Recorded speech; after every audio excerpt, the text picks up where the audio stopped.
Bonamargy Friary is quite an eerie place, to say the least. Found just outside of Ballycastle in County Antrim, the place literally means foot of the Margy River. What's strange about this friary is that men and women lived here together, quite unusual for religious residences. Of course, they're all long gone now, the people that lived here, except one. Locals say that Julia McQuillan, otherwise known as the Black Nun, still haunts this place. So let's go and have a look around. This small Franciscan friary was established in 1485 by Rory McQuillan, but it would later be captured by the MacDonald family. The grounds of Bonamargy would serve as a mass grave for the MacDonald men, women and children that were killed by the English on Rathlin Island in 1575. English forces, under the order of the Queen, were working hard to crush the power of the MacDonalds, and their friary here was occupied as part of that. The family would have their revenge though, taking it back in a surprise raid in 1584, led by Solly Boy MacDonald. An attack that would leave much of the friary in ruins. Its last recorded use for a religious service was in 1639 at All Hallows, when 700 Highland Scots were confirmed here, refugees escaping the Covenanters. It was here though that Julia McQuillan would live, by herself, after the building was abandoned in 1641. Now, Sister Julia was a very fiercely religious woman with a fiery temper. She hated anyone that she considered to be a sinner, and that included her own sister, who, for whatever reason, she detested because of her behaviour in the past. And one night, the rain was pouring down, the wind was howling, and Sister Julia hears a pounding on the oak door. So she goes downstairs and answers it, and there, standing in this storm, looking extremely ill and on the verge of death, is her sister. Her sister begged Julia to let her in and offer her shelter, pleading that she wouldn't last the night outside in the cold and the rain. Julia obliged and brought her inside, taking her up to her quarters and tucking her into her own bed after getting her out of her wet clothes. But this kind act didn't make Julia feel good. She actually felt sickened by the fact that she'd given aid to a sinner and invited someone that lived an unchristian life under her roof. She didn't feel comfortable staying in the friary with her sister, so she went outside into the rain to pray. And as she was doing so, she caught a glimpse of a bright light shining out of the window to her quarters where her sister was resting. Julia headed back inside, up the stairs to her room, and saw that her sister was in a much worse condition. She beckoned Julia close so she could say something in her ear, a statement in praise of God, her last words before she passed away. Julia thought that the bright light that she saw in the window must have been God or an angel. She thought that if God could see fit to forgive her sister for her wicked ways, then surely she could as well. And it was at this point that Julia decided to change her ways. She'd become more humble, more forgiving.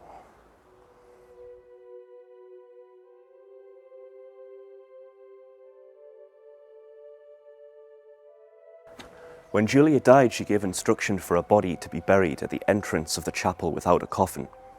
And as a testament to her humility, she wanted people to walk over her body as they came into the chapel to pray.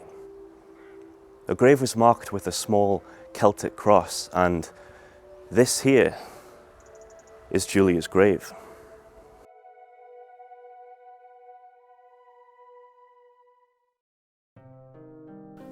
But there were aspects of Julia's life that suggest a stranger side to her.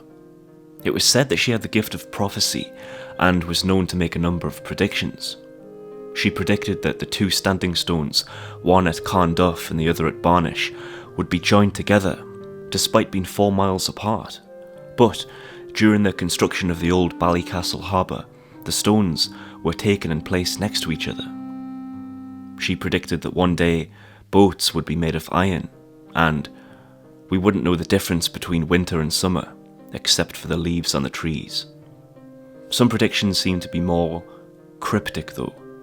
She said that Ireland would become independent with the arrival of a sailing ship with her sails on fire.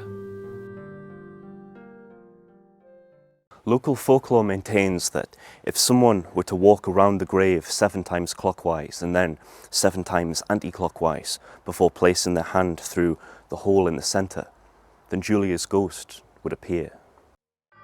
Regardless of whether visitors to the friary perform this ritual though, a ghost is seen in and around the old ruin from time to time.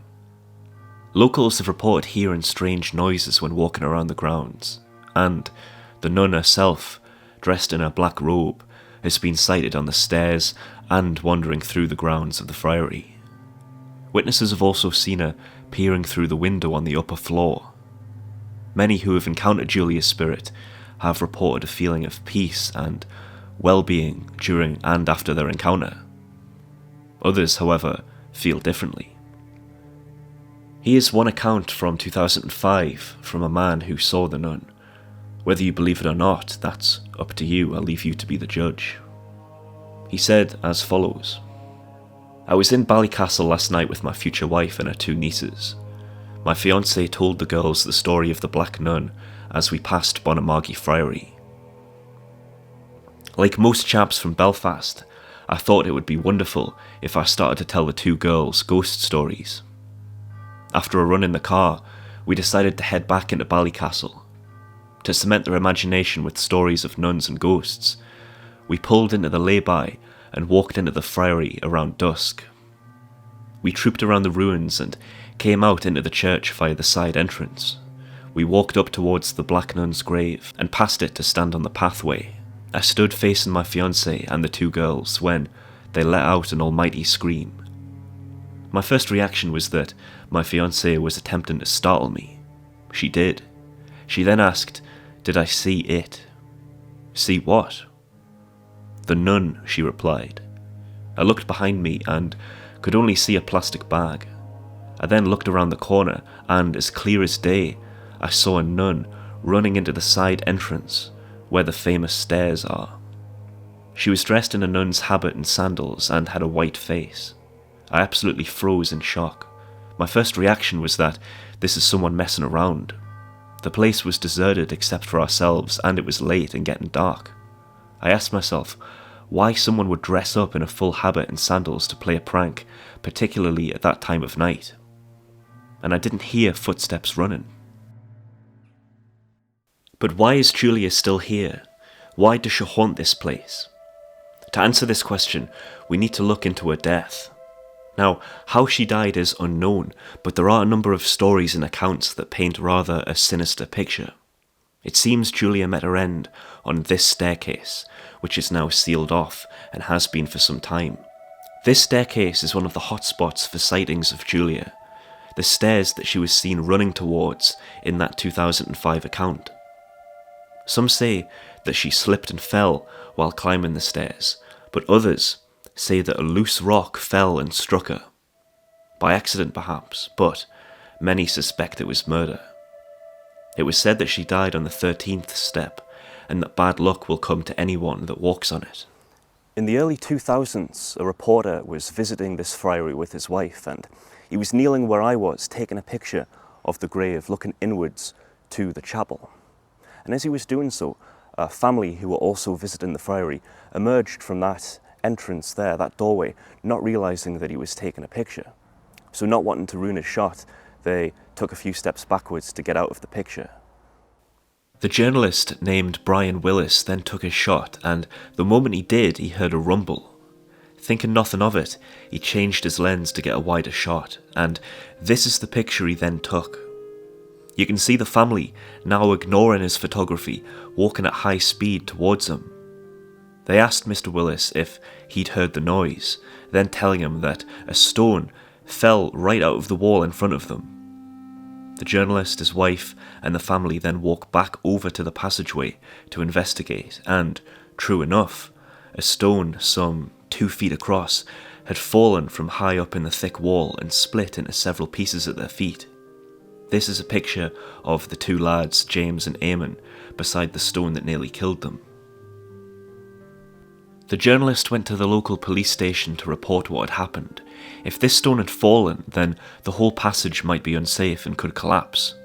The police were quick to take action and sealed off the passage, and then informed the Heritage Department, who sealed it off permanently. Hence why we can't see this part of the passage now, and there's an iron gate here, just as there is stopping people from accessing the stairs. The following day, Mr. Willis spoke to a member of the Environment and Heritage staff about the rockfall and the fact that it hadn't come from the roof as he and the family had thought, but it had apparently popped out of the thick wall, somehow. The Heritage Department employee said these words to the reporter regarding the stone.